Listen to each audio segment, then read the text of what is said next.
हरदोई थाना पाली क्षेत्र अंतर्गत खुली निबंध लेखन प्रतियोगिता का आयोजन किया गया। प्रतियोगिता स्नातक, उच्च वर्ग, स्नातक से वरिष्ठ अर्हता व जनसामान्य कक्षा 9 से कक्षा 12 तक के विद्यार्थियों तथा कक्षा 6 से कक्षा 8 तक के विद्यार्थियों के लिए अलग अलग विषयों पर आयोजित की गई, जिसमें सभी वर्गों में प्रथम स्थान को 1000 रुपये, द्वितीय स्थान 500 रुपये, तृतीय स्थान 250 रुपये प्रशस्ति पत्र व मेडल प्रदान कर उत्साहवर्धन किया गया है। संवाददाता देव कुमार।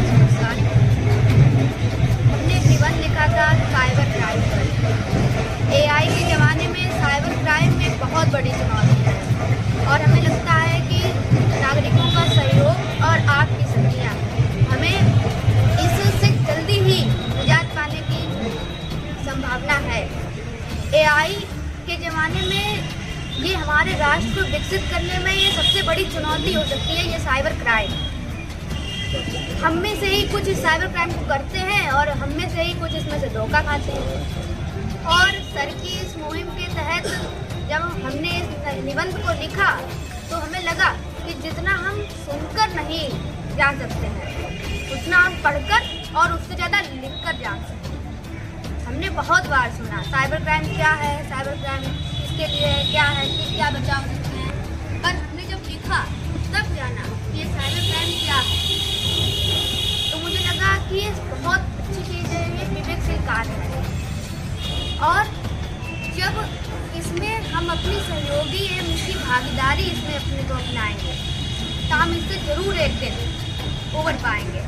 मुझे लगता है ये साइबर क्राइम से बचाव और रोकथाम, राहुल संकृता ने एक लेखक है जिन्होंने कहा है कि हम किसी भी स्थान को भ्रमण करके इतना अच्छा नहीं जान सकते हैं जितना अच्छा उसे पढ़कर, और साइबर क्राइम को पढ़कर हमने जितना अच्छा उसके लिए ज्ञान किया है, हमें लगता है हम कभी भी किसी को भी इसके लिए प्रेरित कर सकते हैं और बता सकते हैं कि ये क्या है। और मुझे लगता है राष्ट्र के विकास में साइबर क्राइम बहुत बड़ी बाधा है। थाने में रहता हूँ, अक्सर मैं कोशिश करता हूँ कि साल के अंत में जब बच्चों की छुट्टियाँ हो रही होती हैं तो 14 नवंबर से 14 दिसंबर तक ये ओपन एसे राइटिंग कंपटीशन में आयोजित कराता हूँ, ताकि उस खाली टाइम में बच्चे ज़्यादा से ज़्यादा पढ़ सकें, अपने आसपास समाज के बारे में जान सकें, जो व्यवस्था उनको संचालित कर रही है उसके बारे में वो पढ़ सकें। और जब भी वो पढ़ लिख के आगे बढ़ें, जब उनको मौका मिले कि व्यवस्था उनके हाथ में हो, तब वो अपने आइडिया, अपने विचार को लागू करने का भरसक प्रयास करें। मैं भी एक टाइम पे स्टूडेंट था, एक समाज में पैदा हुआ था, एक परिवार में पैदा हुआ था, उन लोगों ने मुझे सुविधा दिया, मैं पढ़ाई किया। तो मैंने अपने जीवन में एक लक्ष्य रखा कि जो भी मैं पढ़ रहा हूँ, जब भी मुझे मौका मिलेगा तो ज़रूर मैं उस चीज़ को अपने आसपास लोगों को उसको बांटूंगा, लोगों के साथ शेयर करूँगा, ताकि जैसा समाज मुझे मिला है उससे मैं अच्छे समाज का निर्माण कर सकूँ।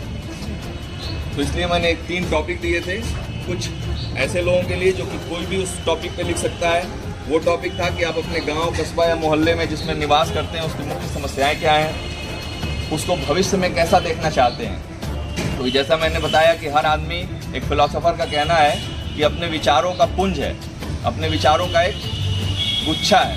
तो जैसा उसका विचार है वैसा ही वो रहता है, वैसा ही उसका भविष्य बनता है, वैसा ही उसका परिवेश बनता है। तो जैसा आपके मन में विचार होगा, आने वाले टाइम में वैसे ही समाज का आप निर्माण करेंगे। इसी तरीके से मैंने लिखा था कि क्योंकि पुलिस के लिए सबसे बड़ी समस्या है चोरी, लूट, डकैती, जिसको हम कम से कम करना चाहते हैं। अभी सर के आने से पहले किसी एक वक्ता ने बताया कि चोरी की घटनाएं इतनी कम हो गई हैं कि लोगों को काफ़ी सुकून महसूस हुआ है। तो ये हम लोगों का प्रयास तो है ही, लेकिन साथ में आप लोग का कंट्रीब्यूशन जब तक नहीं रहेगा तब तक हम किसी क्राइम को कम नहीं कर सकते हैं, रोक नहीं सकते हैं। ऐसे ही था कि गाँव में CCTV कैमरे जो हम लोग अभियान चला कर